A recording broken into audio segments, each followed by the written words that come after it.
those who were involved in making it come to life. Join us as we go behind the door. Good evening, roomies, and welcome back to another episode of Behind the Door with the Grey Rooms podcast. I am your host, Brooks Bigley, and with me tonight is Candace Azalea Greene, the author of Season 4, Episode 3, entitled 1 Year. How are you this evening, Candace? I am good, thanks. How are you? I'm doing well. It's raining outside, which means it's warm inside, and that's exactly how I like it to be. It's definitely wintertime now. Wintertime? Aren't you in Southern California? No, I'm in Northern California. Oh, okay. We definitely have colder. We get the hot summers and the cold winters over here in the San Francisco Bay Area. So I'm very fortunate. I love this weather winter. Do you get snow where you're at? Well, I live in southwest Idaho now. I'm originally from southeast, where we did get a lot of snow, but here on the other side of the state, not so much. Okay. It tried to snow a couple times this year, and then it melted right away, which I prefer. Oh, of course. Yeah. Some people don't like... I mean, if you're not from an area that has a lot of snow, it's a beautiful thing to visit and to be a part of, but I guess the daily living with it gets very monotonous and tiring. So yes, I wouldn't wish it to actually snow out here. But anyways, we're not here to talk about snow. We're here to talk about some crazy, horrible shit that you wrote that scared the hell out of everybody. Oh. So this is amazing. What even precipitated all of this story for you? This is very touching, coming from like, I don't know, like it was nostalgic to me because it made me feel like how I was back when I was younger in my social settings. Like, how did you conceive this plot? So I started writing it in July of 2020, now in the height of the pandemic. It was also Camp NaNoWriMo. I had finished the project I set out to write, or edit actually, for Nano. And I had some leftover time, and I don't really know where the idea came from. It was there in my head, like the idea of a master apprentice killing couple. Mm-hmm. Yeah. And then it just kind of blossomed from there into what became 1 year. Very disturbing to me, by the way. Yeah. So your initial idea was like this idea of somehow one person leading another one down a deep and dark road, kind of teaching them stuff. But not necessarily that the story is about them being taught, but at least what precipitated all of that. That is the overall arc. Okay. Yeah. And then how did you start then determining the characters and even the age of the characters? Because had this been like adults, I don't think it would have, had such an impact. So how then did you determine the setting and whatnot? I felt the same about the characters. With the situation, I knew that, like you said, adults it wouldn't have the same impact. And outside of the horror genre, I do tend to write younger fantasy characters, especially dark fantasy, because there's something about the age range. When you're like in high school, you're in between a child and an adult. It's just a weird time. You're not amazingly weird, yeah. Yeah, you're not sure who you are or what the world is. You're still trying to figure everything out. And like a lot of people, I had a dark childhood with some bad things. Nothing like in 1 year, thank goodness. But it was just a way for me to get the darkness that's inside myself out into the world. Because one of the reasons I write this kind of dark stuff is for people to realize they're not alone in what they're going through. Right. Because I feel like myself that had a huge impact on me when I was that age, was reading about other things that people were going through. Sure. Like almost like having an empathy for them. Yeah.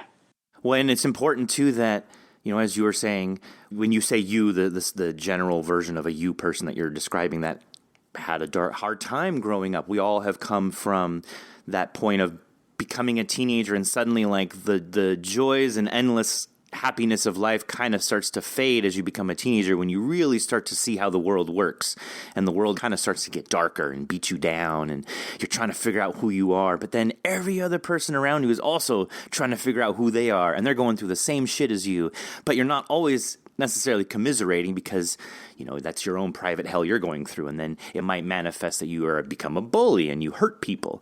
In your character's case of Aaron, it seems like he tried to fit in with certain people, but it just didn't work because of fundamentally who he was.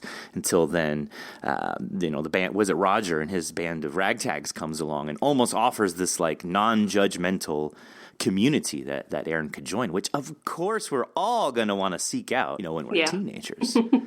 So yeah, you really nailed it with like the setting and the character interactions here. Were you thinking of any themes that you were trying to put into this to showcase to people? I'm trying to remember, because it was so long ago that I wrote it, and it was 2020 to boot, so I was going through my own kind of hell at the time, as most people were last year. And I was being bullied myself by a colleague, and I think I needed to get it out of myself. And this story actually originally wasn't intended for the public. I just kind of wrote it for me. Oh, it's very therapeutic for you. Yes. Okay. As a lot of my horror is. It's cathartic. Right. It came off so personal, too. Like, I kind of get that vibe that it wasn't like, all right, I'm going to write this story for the Grey Rooms. Like, you definitely you put more into it because, like you said, it was only really for yourself at first. Yeah. And that truly, I think, gave us a better story because of that. Good. I like that. Do you identify with any of the characters that you wrote in the story? Like, do you identify with Aaron with that pain that he obviously was feeling? And it almost seemed like he kind of didn't want to per se inflict that on people. It was just more like, to my interpretation, it was a reaction that he was just tired of being bullied. He was tired of his father abusing him. And it wasn't like he seemed like he was evil. He just wanted to go out and hurt people. But he for sure wanted to react somehow to these people, and it just came out that Sorkin offered that magic seed for him. Was that idea already there, or did that also slowly come into thought for you after you had already thought of the idea of the apprentice murdership? At first, Aaron was kind of myself, with the bullying and just wanting all the bad stuff to stop. Like, that's all he wanted, was for it to stop and everything to be okay. And then Sorkin, like you said, just came along and was like, hey, let's do this. And Aaron was like kind of hesitant at first, as you saw in the beginning. But then once he offed his parents, which we didn't see, but that gave him a sense of like power. Like, there was just this rush where he finally had the power to do something about everything that he had been through, that he could stop it. Right. Didn't he say something about it gave him power to remove someone else's power? Yeah, something like that, yeah. Something in my interpretation again. Right. And so it, again, like it was, to me, he wasn't naturally evil. I'm not trying to condone what he did either, but there seems to be a reason that precipitated. We're not trying to say, well, it's okay, he did this, he's justified, but at least question why he went down this path. Right. No, he's not justified at all. What he did was terrible. I mean, but I think we all, maybe not all, but those of us who, with the darkness in our past, have come to a point where it has to stop. One way or another, it has to stop. Now, most of us don't take the darker path of killing people, thank goodness. But I guess I kind of wanted to explore what happens if you do choose that path versus something different. Right. Also, to me, I mean, it's clear that Sorkin was, a corporeal being in your story. But I also kind of could interpret it as though Sorkin became the epitome of that expression of his to want things to stop. And it almost like it came to its final complete head, and then it culminated in this creation of Sorkin. So almost like Sorkin was kind of like, clearly Sorsha heard him or saw him when, near the end of the story. So we know Sorkin can be seen by people. He's real. But to me, it was kind of cool to think that maybe Sorkin was just part of Aaron's imagination, that just he snapped finally and then created this three-dimensional tangible thing, took his emotions out and made it a person next to him that could then tell him what to do, when in reality it was just Aaron just fully embracing himself. So I'm not saying that that's what it was, because you're the author, this is your story, but I kind of felt that in my own personal way when I first read it and then got to hear it as well. It just kind of solidified that in my mind. Were you intending that at all, maybe? No. Okay. So awesome to hear, because for me, Sorkin was always a real person.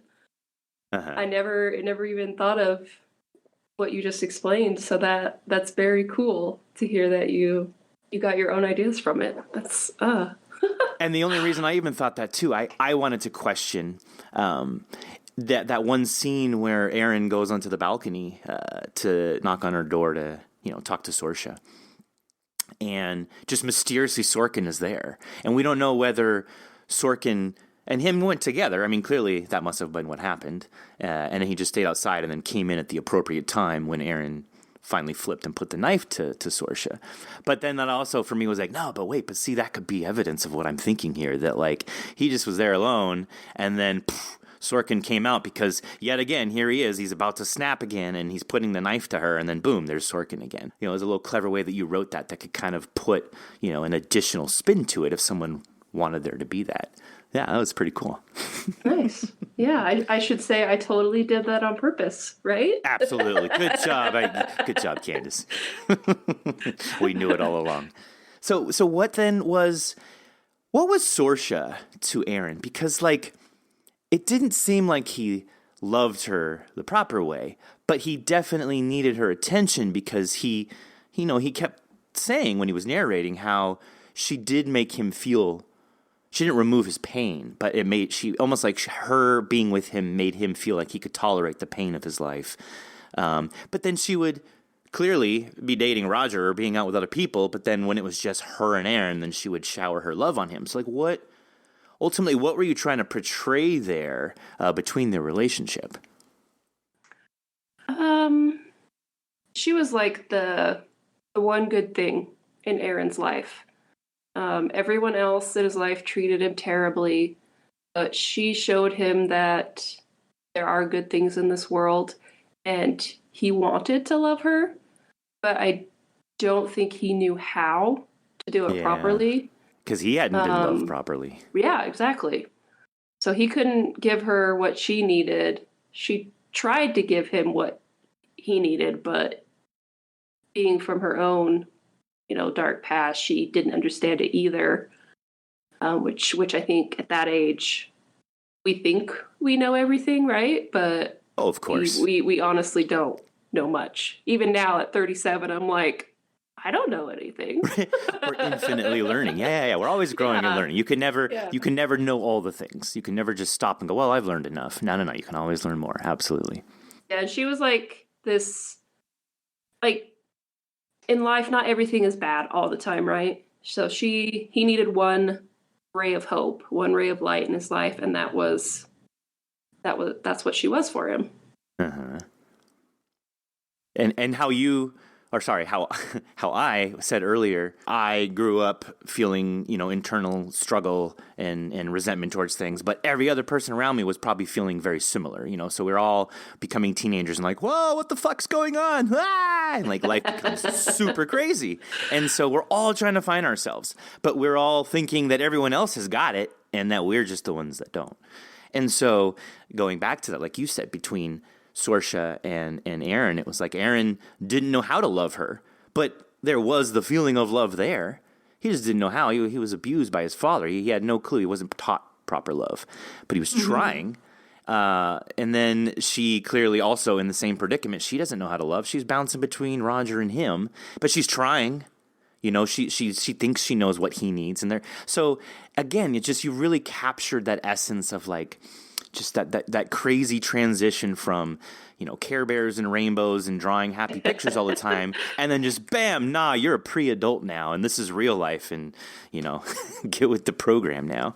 Yeah, that's what it felt like, huh? So how then did you enjoy hearing this? I mean, you've done many stories. You've been with us every season now. What was it like to hear this story produced? Was this story more personal to you than other ones that you've written for us, or how did that go?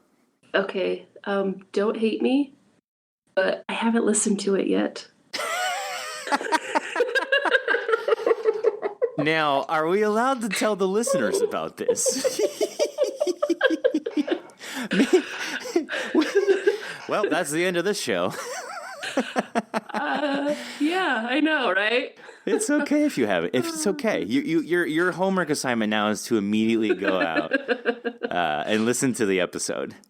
Yes. So I'm on leave from work and I'm looking for other work. So I'm like in this weird transition period, like between things right now. And so I don't always remember to do the things that I need to do. It's okay. The episode just came out when, on Friday? Like, yes, you're okay. Well, we'll forgive you. Yeah. Just go listen to it and enjoy it, and just tell me now that you'll enjoy it. Oh, of course I will. I listened to the preview. It was just a short snippet of oh gosh, I can't remember the actors' names. Dan and somebody else. Oh, and Patrick, yeah.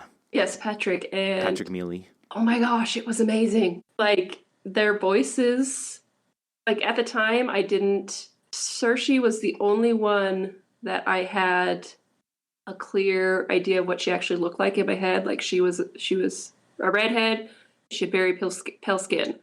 Other than that, like Aaron, Sorkin, anybody, they could have been any race or looked like anybody. It didn't matter. But their voices perfectly captured the voices I heard in my head. I love Dan. Dan was Rafe in my last episode, I believe. Right, yeah. Am I okay? I got it right. And he did an amazing job as Rafe as well. So I'm very happy that Dan came back for my latest episode or latest story. They both have very soft, measured voices that are, I think, perfect for your characters, because they really do kind of embody that younger spirit, of these young men who are. Well, Sorkin is not trying to figure himself out. We don't even know what Sorkin is, but right. I mean, it's a given in your world here that Sorkin is clearly just another teenager like the rest of them, but I still have questions.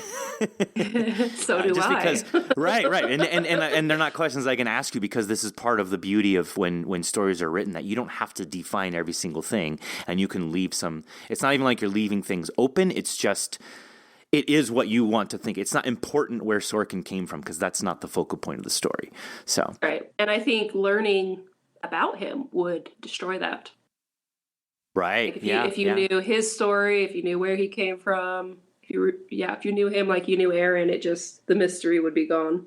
Right, because it's all about the creation of Aaron, or it's about this transformation of Aaron. It's not about Sorkin, because then you would say, well, then who made Sorkin that way? And then, well, what's the story about that? Yeah, you could infinitely go backwards, and it just loses all meaning. So, right, the focal point was on Aaron, and Sorkin was just part of the catalyst of pushing him towards that.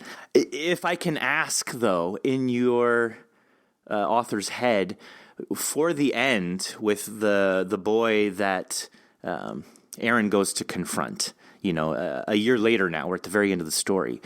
Like, we find out the twist is that Sorkin had also worked with this boy, right? Before Aaron had died. I don't know, how did that work? That, like, Aaron had somehow left, or he had left Sorkin to die somehow. See, I can't even ask my question properly. Right.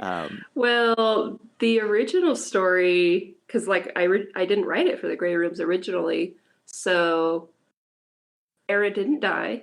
He did what Sorkin did, and he convinced the boy to come with him. Got it. Okay. And we didn't know what happened to Sorkin at that point. We just knew that the master ship had been passed on to Aaron, and he had to go find his own apprentice. And then, of course, one of the stipulations for Grey Rooms is the main character has to die. So I was like, well, shit. how do I get from where I originally wrote it to he dies? So it took me a while to finally get there. I think I actually spent months trying to figure it out, and that's why I didn't get the story submitted until like a day or two before the deadline.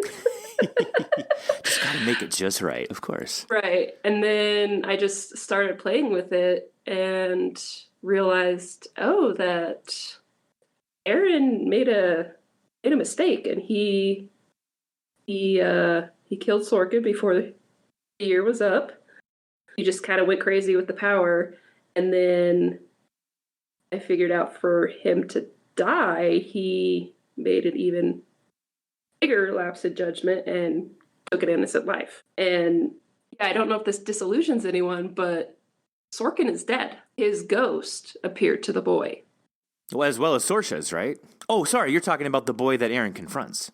Yes, the boy at the end who Aaron is trying to get as his apprentice. Right. Sorkin's ghost appeared to him and told him that Aaron was coming and that he was going to try to get him to help him and that he needed to get rid of Aaron. And then as Aaron's dying, all these other ghosts and voices start filtering through his head because he's on his way to hell. Right. And that was a beautiful ending to me because he also got his just desserts. Like he got his karmic comeuppance. Like we said, we're not trying to explain away why he did what he did. We're just saying we understand why, but it's not justified. And it's almost like the justice came in the end because ultimately he lost his life thinking that he was going to get away with absolutely everything. And no, he didn't. He didn't get away with anything. So you choose bad, you're just going to get worse, basically. And that's, to me, beautiful because I sure as shit's going to avoid people like Sorkin my whole life. I don't want to end up into that kind of mess. Right. So yeah, you really tied it off very well, I think, in order to flip the script to us. It was done very well. So tell me then, what else are you doing in terms of writing? Are you still up with NaNoWriMo? I know that's over now. It's not November anymore. But how are you doing on the front of writing other stories? Yeah, so I do Nano every year because I'm the municipal liaison for my region. So that's one of the stipulations is you have to write.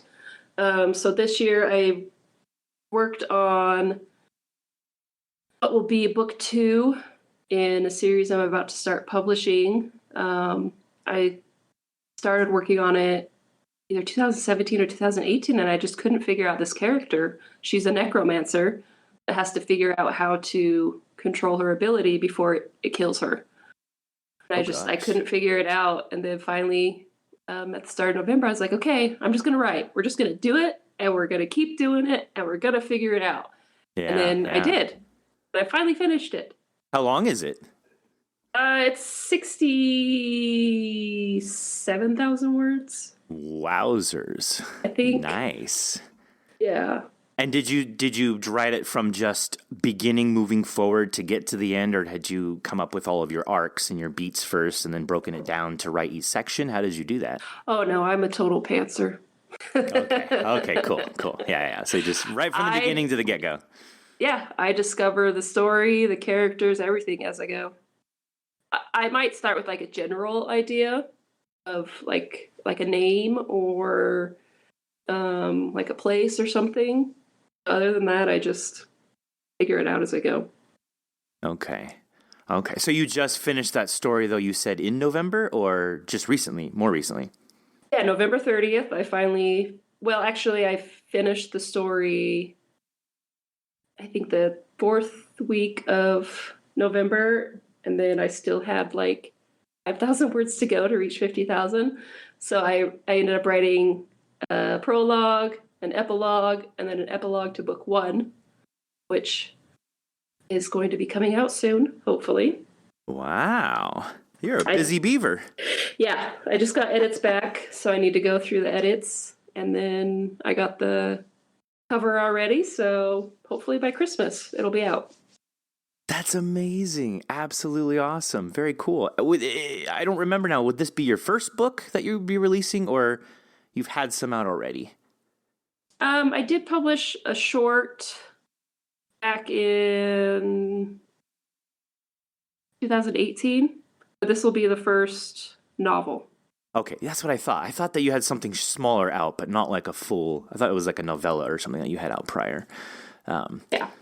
So this is awesome. Now, do you think that ultimately your goal in life is to become like a full-time writer or author? So that's what I've been thinking about for the past probably 5 years now. And I really wanted it at first. And then I started meeting people that are full-time writers. That's their gig. They write so much. And I started realizing that it's definitely a job. It definitely takes some work. So I started thinking, oh, maybe I'll just do it part-time. And then all the shit hit at work, and I've been off work now for 11 weeks. Oh boy. Trying to just figure out life and everything and what I want. And now I'm back to thinking that I do want to write full-time. That's what I've been doing these past 11 weeks, is just writing. And you like it. You're in your prime, right? You feel good. Yeah. And it's amazing. And I want to keep doing it. Like I have mental health issues, but when I'm writing, like I can't say it goes away, but it gets so much better. Like I'm happy when I'm writing. It helps you work on it. Yeah. Yeah. That's that's your calling then. That's beautiful. Like, do more of that. Absolutely. Yes. And also preserve that. Don't allow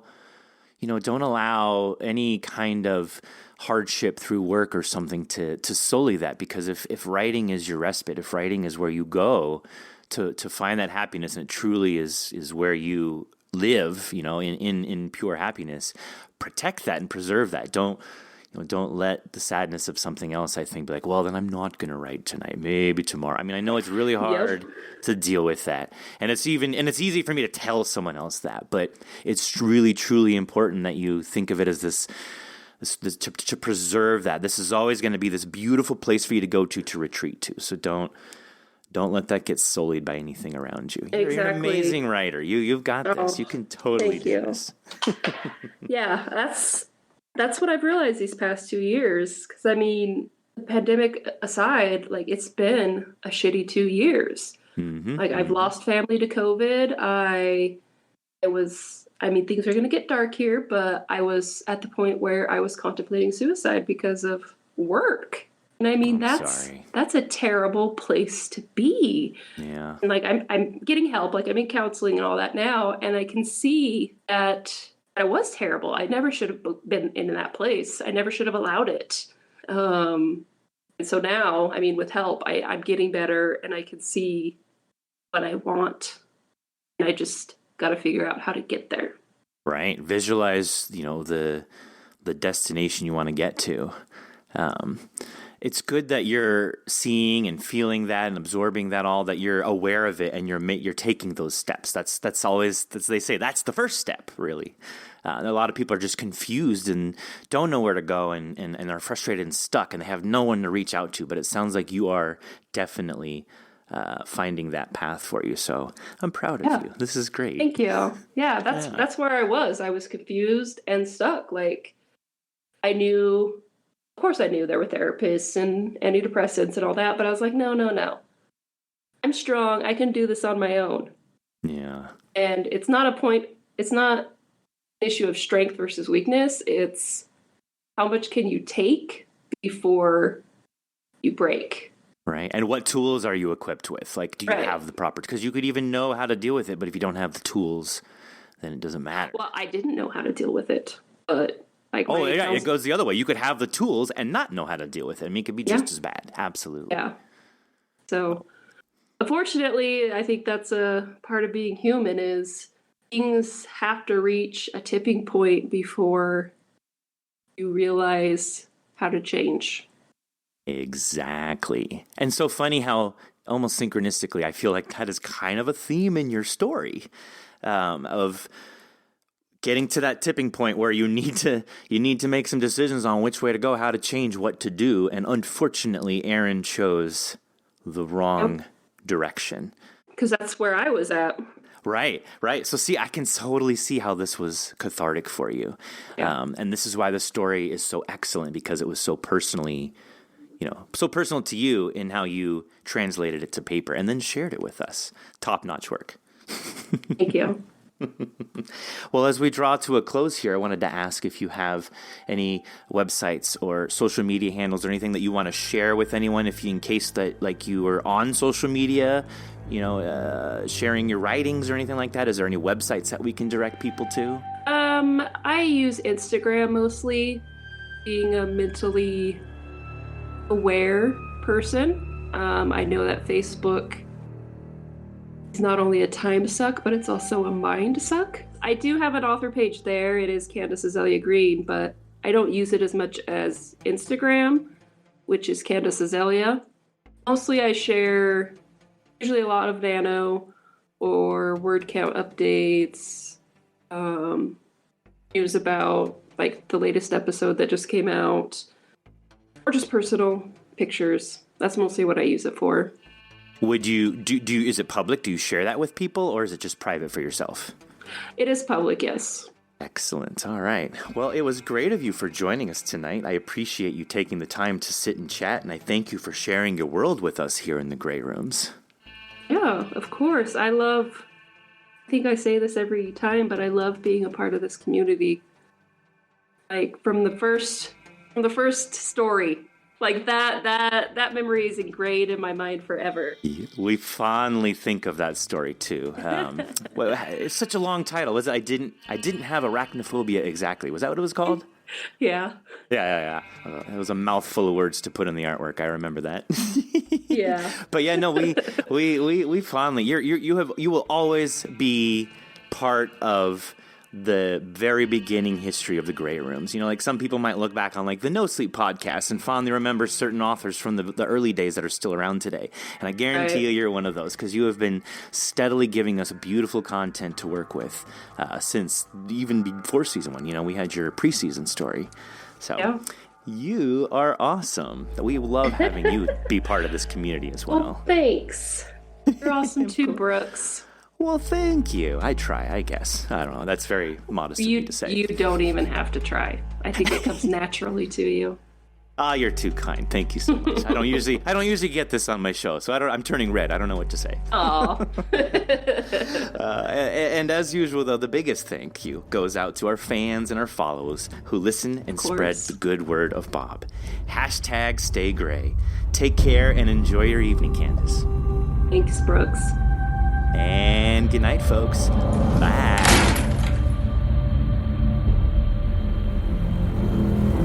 Join us each week after every episode for another edition of Behind the Door.